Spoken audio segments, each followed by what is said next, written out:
السلام عليكم ورحمة الله. انسحبت العراق فجأة من إيران بعد حرب استمرت 8 سنين ومحدش كسب أي حاجة، وهوب ضب الفيس راحت داخلة للكويت. طب ليه يا عراق؟ ده الكويت وباقي دول الخليج وقفوا جنبك وادوكي مليارات الدولارات. معقول يعني يا عم صدام ده رد الجميل برضه يا زعامة؟ فهمنا طيب في ايه؟ وليه تخلص من عدوك الإيراني اللي بقاله 8 سنين بيحاربك وتحتل الكويت اللي وقفت جنبك؟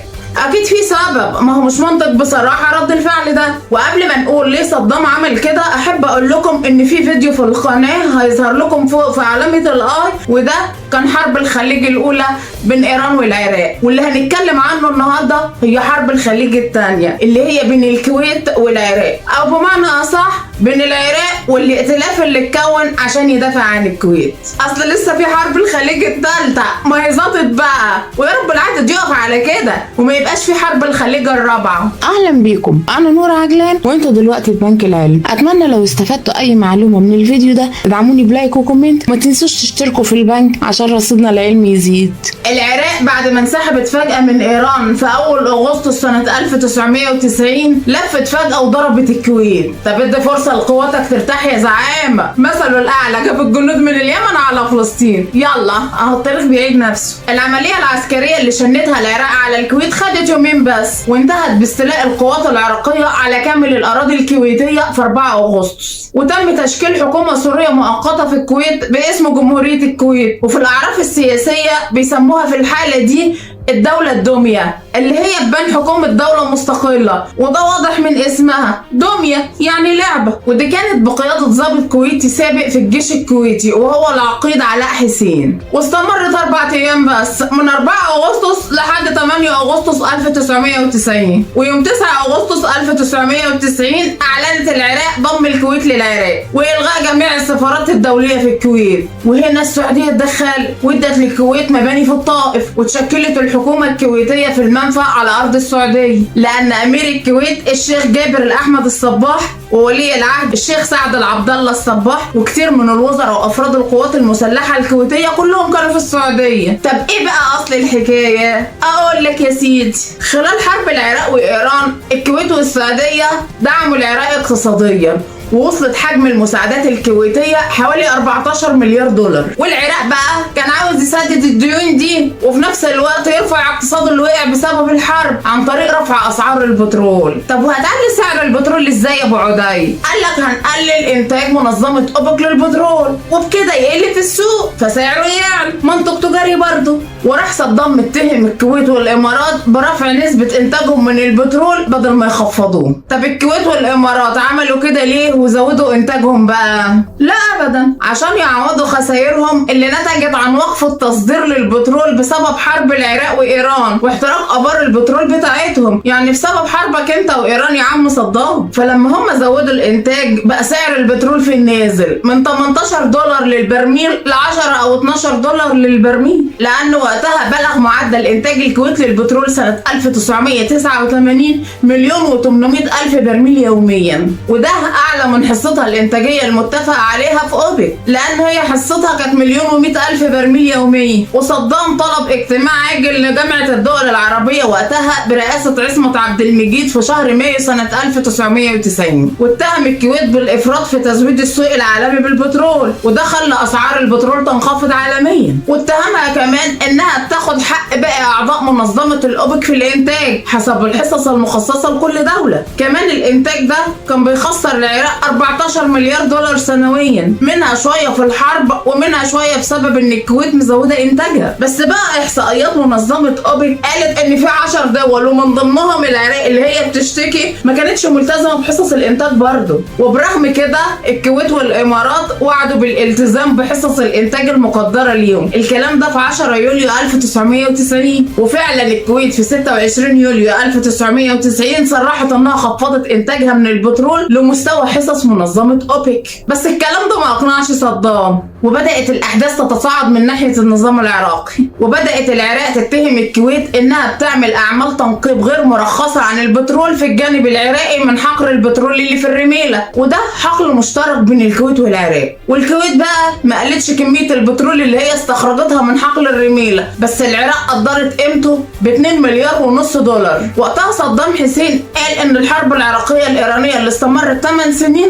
كانت دفاع عن البوابة الشرقية للوطن العربي، وإن الكويت والسعودية والإمارات لازم يتفاوضوا على الديون دي أو يلغوها. أنا ما كنتش بحارب لنفسي، أنا كنت بدافع عن الأمة العربية، وده كلام صدام. وفي 25 يونيو 1990 صدام حسين وطارق عزيز نائب رئيس الوزراء قابلوا السفيرة الأمريكية في العراق أبريل جلاسبي، وقالت لهم أمريكا ملهاش أي رأي في صراع عربي، وصدام فهم من كلامها إن ده ضوء أخضر لو عاوز تحتل الكويت. ووقتها صندوق النقد الدولي قدر حجم الديون العراقية للكويت ب60 مليار دولار، وراح صدام حسين طالب من دول الخليج 10 مليار دولار كمنحة للعراق، وطلب تأجير جزيرتين هم وربة وبوبيان بتوع الكويت.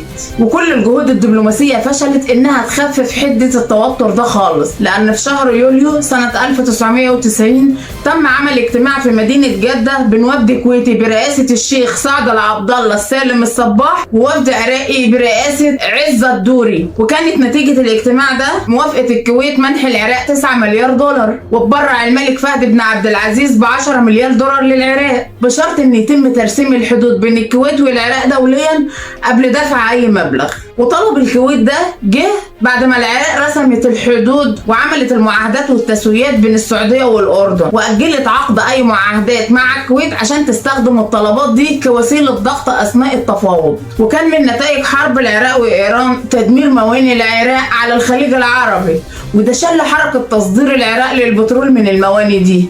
وكان صدام حاطط في حساباته احتمالية ان الحرب مع ايران ممكن تقوم تاني، وبرضه كان محتاج مساحة اكبر من السواحل اللي بتطل على الخليج العربي عشان يصدر منها البترول بتاعه. فكانت الكويت احسن فرصة قدامه علشان يحقق التفوق الاستراتيجي على ايران وقتها. ووقتها صدام قال العراق والكويت واحد، ودي مش حرب، دي وحدة. وفي اراء تانية مؤمنة ان الغزو العراقي للكويت كان مؤامرة امريكية اسرائيلية نفذها صدام حسين من غير ما يحس بعد مقابلة السفير الامريكيه ابريل جلاسبي، وده عشان يتم التامين والسيطره على منابع البترول في الخليج العربي، لان اسرائيل ساعدت ايران ضد العراق هي وامريكا، ومع ذلك صدام ما خسرش ضد ايران رغم وقوف امريكا مع ايران ضد صدام. وفي 17 يوليو سنه 1990 اتلقت كل فرق الحرس الجمهوري العراقي امر بالتوجه لجنوب العراق، وكان السبب المعلن انهم هيعملوا مناورات، ومحدش عرف السبب الحقيقي حتى وزير الدفاع العراقي. وفي نفس اليوم تم تكليف الحرس الجمهوري بمهمة سرية جدا